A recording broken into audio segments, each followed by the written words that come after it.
You're listening to In Focus from PBS Wisconsin, your source for in-depth conversations about community, culture, and the people making an impact all over Wisconsin. I'm your host, Murph Seymour.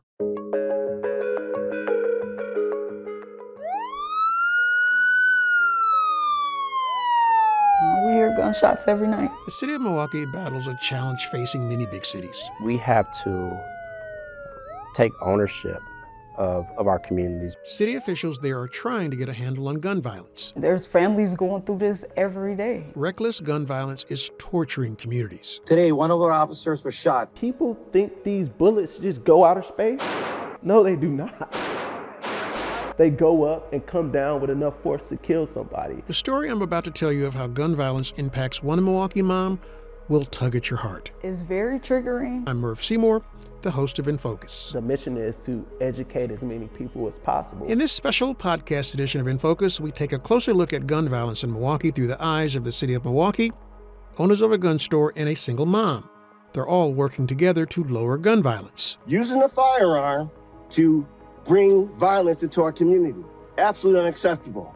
This type of behavior must stop. That was Milwaukee Police Chief Jeffrey Norman making a plea to the public during a recent briefing after a police-involved shooting near downtown just before Valentine's Day. I was shot in my stomach and it came out my hip. I had to relearn how to walk. That's single mom Antonia Perry, who's a victim of gun violence in more ways than one. Her story will have you questioning yourself as a parent. You'll be asking yourself, what would I do if I were in her situation? You might even ask yourself, am I doing enough to keep my gun out of my own child's hands? So I took him to the police station and I showed them the video and they arrested him. So what would make any mom, any parent turn their own kid over to the police? Here you go, take my son, take my daughter, take my child. It's brave. She's absolutely brave. Having the courage to turn your own son in. She probably saved his life and she don't even know it. I feel horrible, like I'm the mom. This is my baby, this is my son, and I'm turning him into the police. What would you do as a parent if you were in the same situation? We'll unpack the whole thing and I'll give you all the details in part one of this 3-part podcast series of In Focus that focuses on gun violence in Milwaukee. We need more mothers just like her. Inner city neighborhoods in Milwaukee are under fire and city officials are really struggling to get things under control.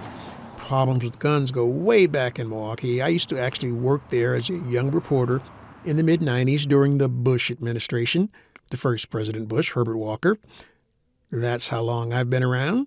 That's just another way of me saying, this is how old I am. I want to take you back to December of 1993, my first day on the job at WISN Channel 12 Milwaukee. My first day on the job was a triple murder. Triple murder. The Jeffrey Dahmer murders, remember that? Well, those happened just around the corner from the station, which is at Wells and 19th Street, if you're familiar at all with Milwaukee. Let's move forward to present day. According to ShotSpotter, the tool Milwaukee Police uses to track the number of shots that are fired in the city. In 2024, there were over 11,000 shots fired throughout Milwaukee. And if you don't know how ShotSpotter works is they set these towers up and they have microphones on them. The microphones capture the sounds of gunfire. And by measuring how long it takes for the gunfire to reach the microphones, voila, they can get a general idea of where the shots are coming from. And that way they can tell which neighborhoods are most afflicted with gunfire. So I begin to wonder how many people are actually shot from gunfire in Milwaukee. So based on stats from Milwaukee College of Wisconsin, 629 people were shot in 2024. And of those, 131 people died from being shot. And if there's any good news in this, those numbers are actually down from a year ago. Chief Norman, the mayor, pretty much everybody wants those numbers to be even lower. It seems like every week there's a major shooting in Milwaukee. Sometimes it's domestic, sometimes it unfortunately involves kids, and sometimes it involves men and women in uniform, our police officers.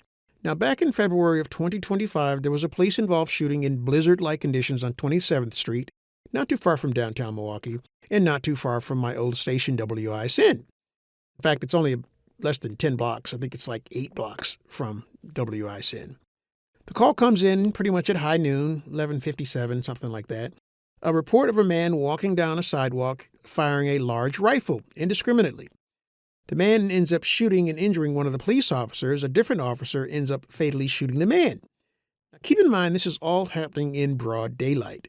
Who knows how many people could have been hurt and how many civilians could have been injured Had there not been a storm, had there been more people in the streets, thank goodness no innocent bystanders were hurt during all of this.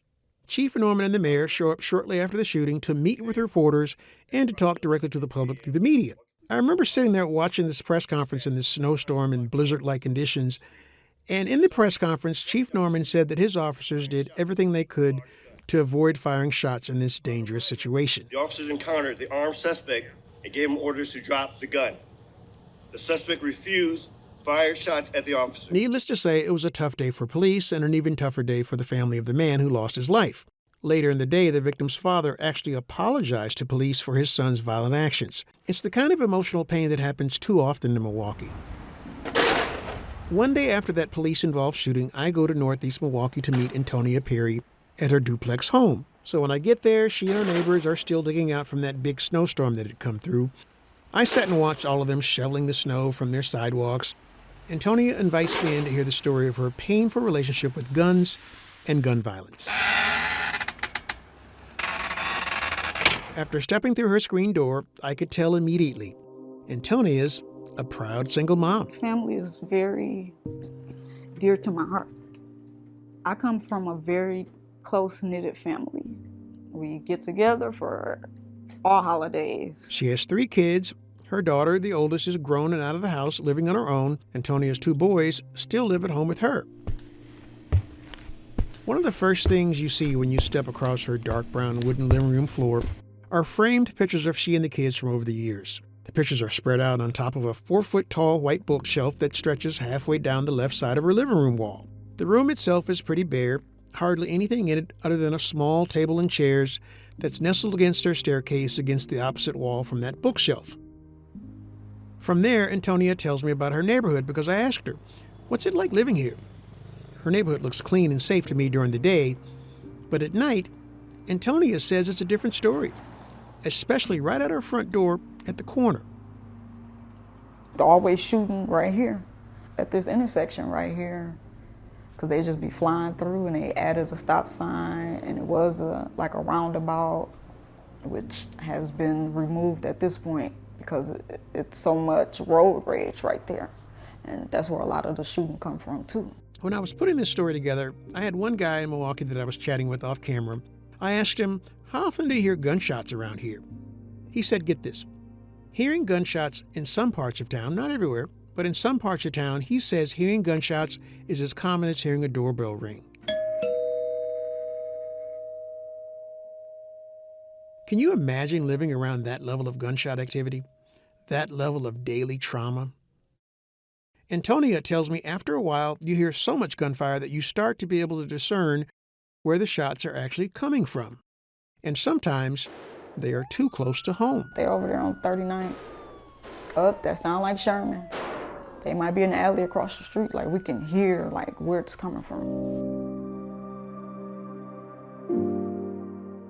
It puts me in a dark place to hear all that shooting. I've been shot before, and then he's also been shot before on a different occasion. When she says he there, she's talking about her oldest son.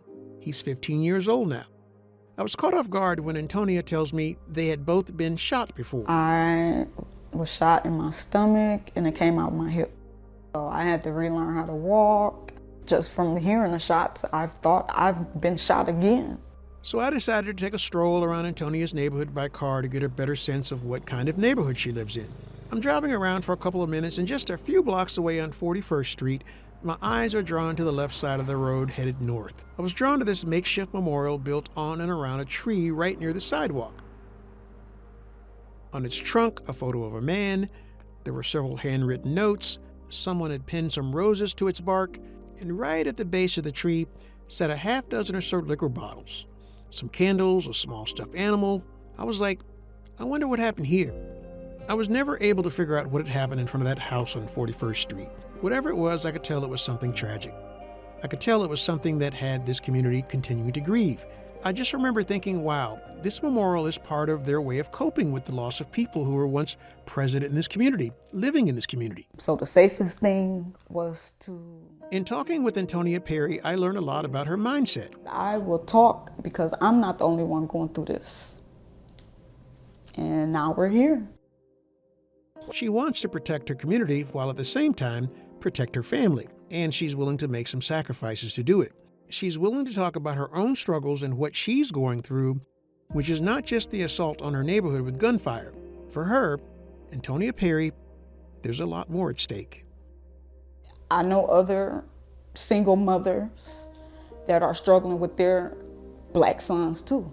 It's not just the boys, it's the girls too. We're struggling with being the only parent in the house, and our teenagers are picking up behaviors from community or school or the wrong friend groups, whatever it may be. She literally tells me she's in a battle to save her 2 boys, especially the older one. A couple of weeks before her and I sat and talked for this interview, her oldest son agreed to spend time at a local shelter because she didn't feel she had any control over his behavior. They both agreed they need a break from each other. What parent hasn't felt that way before? And if you haven't, consider yourself one of the lucky ones. So he goes to this respite shelter and stays for 1 day, 1 whole day. And then he wants to come home, and he does. Then all hell breaks loose. So he was at the shelter and he left. He ended up breaking into my house and taking my gun. I guess he must have called his cousin or something. They met up and they went in the alley and they started firing the gun. They emptied the gun. It had about 11 shots. Nobody was hurt, thank God. You ever hear that phrase, but wait, there's more? Well, here you go. But wait, there's more. Antonia's worst nightmare, it's just beginning. So on the video, you see both of them shooting the gun. The 2 boys actually videotaped themselves taking turns illegally firing the handgun in the alley, just a few steps outside from Antonia's back door. Antonia watches and listens to the video on her cell phone from her living room. She literally is in disbelief. She can't believe her eyes. He shot every bullet. It was like 11. My worst fear was actually burying him, having to bury him. Because he could have killed himself, he could have hurt somebody else, She says her son told her they were just shooting the gun in the air. Now keep in mind, what goes up has to come down. Being someone who's owned a gun for a really long time, Antonia says she's always kept the weapon in a safe and accessible space, hidden and locked away from everyone. What made me become a gun owner is because I was a victim of a shooting. So I wanted to protect myself. We're single mothers and we have kids, and it becomes our job to protect from a man's stance because the man isn't in the home. So after the shooting in the alley, I still had to recover my gun, and it was the next day. she couldn't find her gun, and her son wouldn't tell her what he had done with it. He basically had hidden it from her.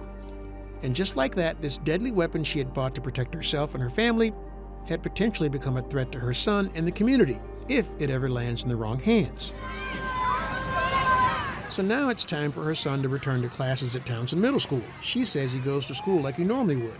But Antonia is really worried because she has no clue, none, on where her gun is or what her son has done with it. She's like, there's no way I can take a chance at letting him go to school without knowing where my gun is. I checked him, it wasn't on his body, but he wouldn't tell me where it was. But then he still proceeded to go up to the school. So I had to take extra measures to make sure he didn't have the gun and let the school know that he potentially may have it. It may be somewhere around there. I don't know. So I called the school and let them know that he may or may not.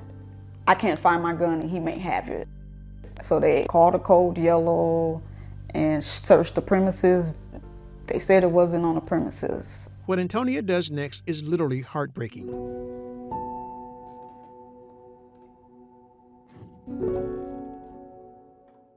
They instructed me to take him to the police station. It's brave, too. So I took him to the police station and I showed them the video and they arrested him. I felt horrible, like I'm the mom, this is my baby, this is my son, and I'm turning him into the police. And the whole time he was in there, I couldn't sleep, I couldn't eat, I couldn't do nothing, because all I wanted was for my son to be back home, even though I did take him to the police station. At this point, she's desperate and broken. Antonia decides to do something. She turns to her faith and her spiritual community at Evolve Church, where she's a member. I let one of the pastors at the church know my story, and he got me connected with a guy named Quinn. The community resource table is... Quinn is Quinn Taylor. He's a member of Evolve who happens to work for the City of Milwaukee's Office of Community Safety and Wellness. Part of Quinn's job is to connect city resources with the communities that suffer with the highest amount of violence and the fewest resources to help lower it. I commend Antonia because of her resilience. I commend her because, she went and sought solutions. She did her due diligence in trying to find youth-serving agencies and other programs. I think it was a blessing that situation didn't end up a lot worse than what it could have been. Quinn connects her with a nearby gun store and its firearms safety experts. It's just what the doctor ordered. Prolific Arms, this is Theron speaking. Yes, we should be able to do that for you. Milwaukee's Office of Community Wellness and Safety has a new partner. They've partnered with the owners of Prolific Arms. Prolific Arms is a gun store in nearby West Allis. It's less than 10 minutes from where Antonia's house is. Prolific Arms is unique in a lot of ways, and they do a lot more than just sell guns. We're educators that just happen to sell guns, if that makes sense. Its owners, Theron Rogers and Eddie Silas, are pretty unique owners in the gun business and in the state of Wisconsin. Out of 6,000 gun stores in the United States, there's only 15 being Black owned. The mission is to educate as many people as possible because we want to see a safer Milwaukee. One thing Prolific Arms and the city wants to do is to educate people on where most guns are stolen from in Milwaukee. Do you know where that is? Do you know where most guns are stolen from? Let's think about that for a minute. Where do you think most guns are stolen from? Have you ever even thought about it? I'll be honest, I have.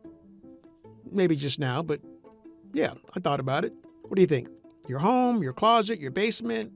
Where do you think most guns in Milwaukee are stolen from? How about a drum roll here? According to Milwaukee police, most guns are stolen from people's vehicles. That's right, your vehicle, your car, your truck, your 18-wheeler, your skateboard, your motorcycle. Maybe not your skateboard, but okay. You get the point. Police stats show that almost 60% of guns in Milwaukee are taken from one place, and that's your vehicle. So why is your vehicle the most popular place for someone to steal your gun? When I heard the answer on this, I was like, wow, that's pretty revealing. But listen to what Theron Rogers of Prolific Arms has to say about how criminals think when they're looking for an opportunity and when they're looking to get a hold of your gun. So now we are at a lounge, we're at a happy hour, we may be at a school program, at a restaurant, and what do? We lock our car when we put the gun in the car, right? So now these would-be criminals, they know that. So it's the reason why they break a window, they in and out the car in 15 seconds because they looking under the seat, the glove box, and they looking for these guns, and then they take them. So now these guns are on the streets in the hands of criminals or kids. These right here are lock boxes sponsored by the City of Milwaukee Office of Wellness and Safety. In its partnership, the City of Milwaukee provides free gun storage lock cases, and Prolific Arms installs them for anyone who takes their 4-hour concealed carry firearm safety class, which is held at Evolve Church, where they are also members.